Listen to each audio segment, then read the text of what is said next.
So I've talked about this great shift of capital before here on this channel, and I do think this is something that could make you or help you get substantially wealthier. Now, this is coming soon.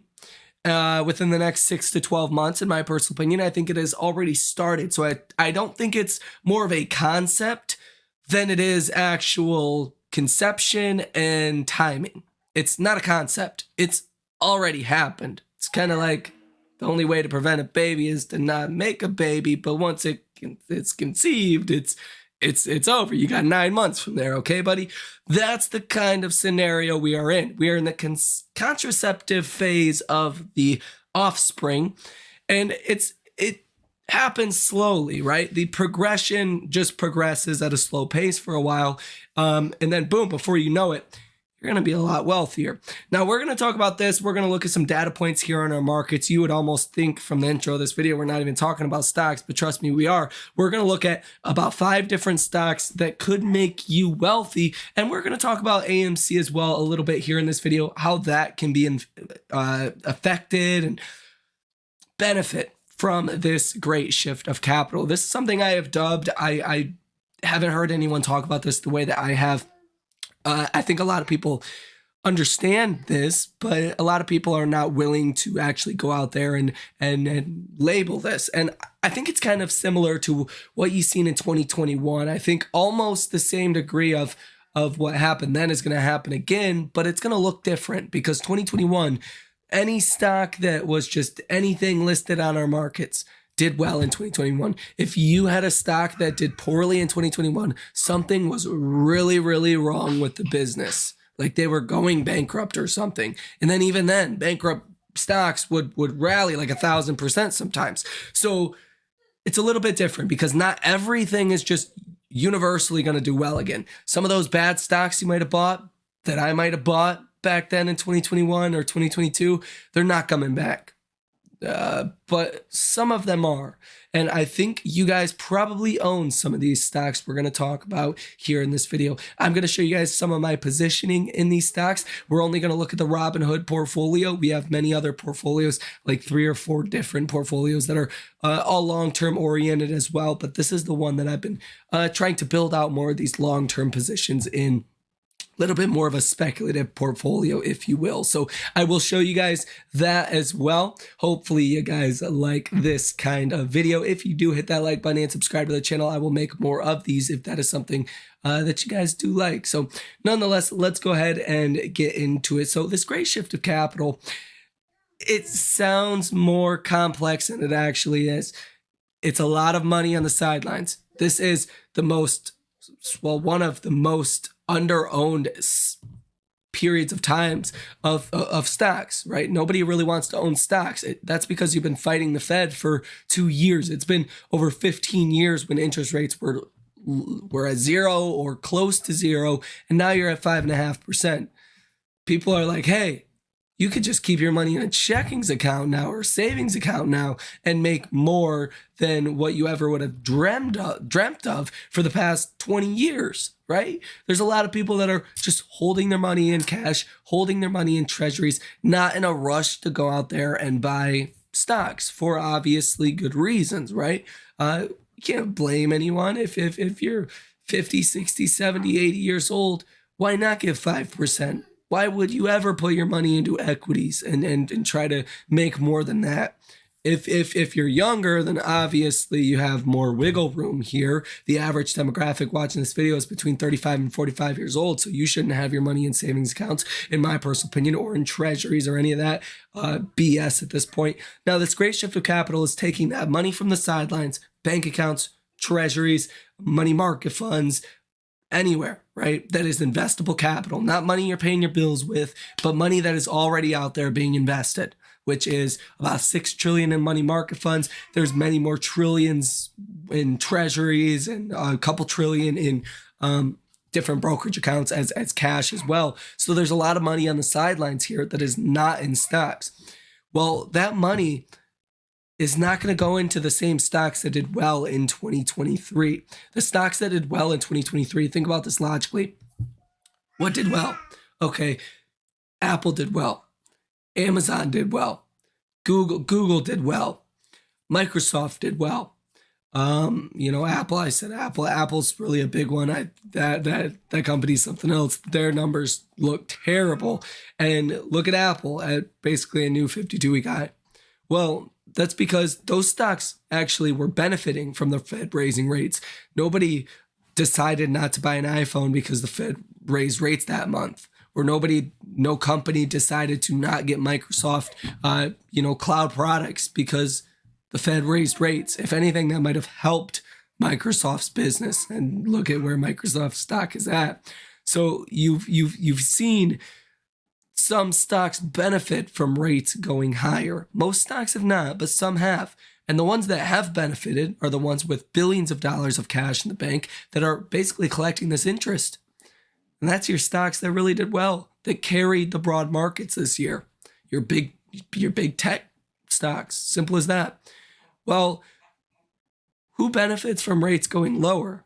Well, it's your small mid-cap companies. It's your interest rate sensitive companies.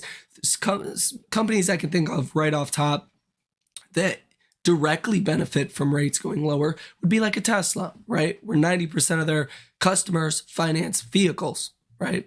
That's Tesla. Tesla's going to do very well in a lower rate environment. A SoFi, where SoFi does a lot of loans, right? Refinancing loans. SoFi is going to benefit from rates going lower. Companies that are going to benefit indirectly from rates going lower would be like a fubo, losing money. They need to raise capital, maybe refinance some debt, but still high quality. A fubo would be in that category. There's many other stocks you could put in that category as well. Maybe a Snapchat could be in that category also. So there's an indirect and a direct benefit from the Fed raising rates. Some companies have both, right? Like a Tesla has a direct benefit, indirect benefit. They can raise capital easier, right? Go to the bond market, get more capital for a lower interest rate. That's indirectly benefiting from rates going lower. Directly benefiting would be like your consumer base is directly benefiting. Thus, you directly benefit. So you want to own companies that either directly or indirectly benefit from rates going lower, or quality names. Quality names, by my definition, are stocks that have been improving over the last 2 or 3 years now. Companies, maybe if they were ravished by the Rona, which I know some people think I might have that now. I don't. I actually feel just fine. I was sick a little bit. But I mean, now I feel better. I just lost my voice for whatever reason. And yeah, it's one of the first times I ever lost my voice as an adult that I can recall. So it's been weird, but no, we're all good over here. It just tickles, so that's why I cough. But yeah, so hopefully the voice will be back soon. So nonetheless, the criteria for this, high quality names that have been improving over the last 2 years, and companies that benefit directly or indirectly from rates going lower. Now, there's a lot of companies that are low quality, that haven't done anything with their earnings, either stagnated sideways or the businesses have gotten worse. Lots of names like that. Even Apple is stagnated right now, and it's down year over year. Apple's not in that category. Microsoft is not in that category. They do not benefit from rates going down in zero shape or form at all. It does not help none of those big tech stocks. Now, that's the criteria here. And if you are a bad company, you're not coming back. Now, AMC, I think, indirectly benefits from rates going lower, right? Like treasuries. But AMC is also a business that has been improving over the last couple of years. So we also have that going for us as well. Now, number one, you could point to money market funds being at record highs around $6 trillion, as this is money that would otherwise be in stocks, would be in crypto, would be in rental houses, would be somewhere else besides a money market fund. Now, a money market fund is basically a fund that buys treasuries that pays you out. It's liquid, right? So you can get in, you can get out. It's way more liquid than a treasury. And that's somewhat the appeal of it. You can switch sides if you want to. If stocks look like a better investment down the line, well, you don't have to hold to duration. You're just collecting an interest payment, right? You can sell your money market fund and you can go ahead and buy some stocks. So this is a big one that I look at and say, hey, there is $6 trillion in money market funds. Usually this happens. Usually you peak out during bad times of the economy. So if bad times are here, we've basically been in what seems like a multi-year recession now, just based on the real economy itself, not really the government data.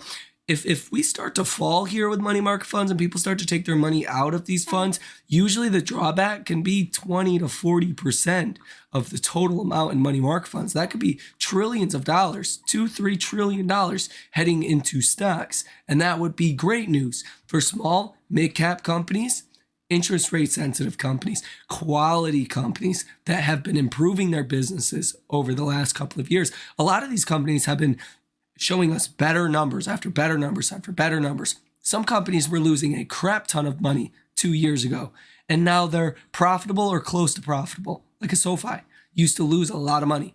Now it's almost profitable. SoFi stock has done nothing in 2 years.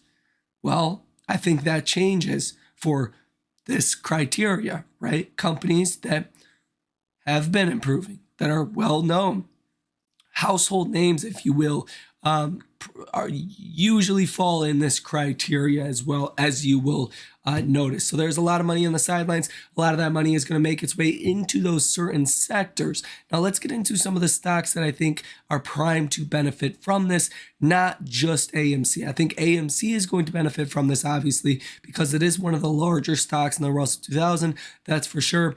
And it is one of those well-known names. AMC has been giving us better numbers, but Adam Aaron continues to dilute shareholders. So he continues to erode shareholder value, and that's obviously not the greatest scenario to be in. So maybe this effect doesn't necessarily 5 or 10x AMC the way it could other stocks, but I do think it will have very much a positive reaction as well for AMC. First stock up is Tesla. Market value in this portfolio is $6,422. Up about 1.93%, $121.44. Average cost, $231 a share. Tesla's currently at $235.70 per share. About 15% of the portfolio is comprised here of Tesla, and that is about 27 and a quarter shares. Next stock up is Fubo. I think this one has the best risk to reward possible. I think it has the most risk, but it has the greatest likelihood or potential of like 30xing, right? The market cap of Fubo is $901 million. It's not even $1 billion, and this company has been improving quarter after quarter after quarter and continues to grow market share in their field. And I think this is just the start of multi-years of growth to come for Fubo. Fubo's latest quarter was like 80-some% growth. Absolutely insane.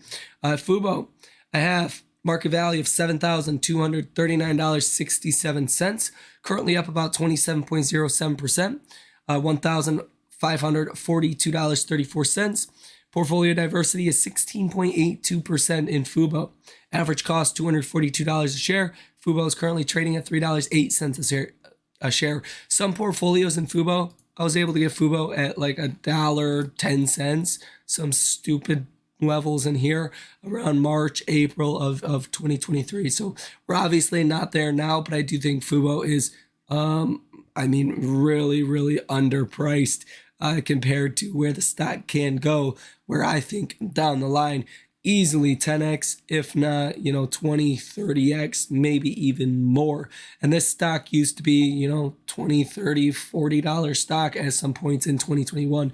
This is one that I would say, hey, you're down 75% from your all-time highs.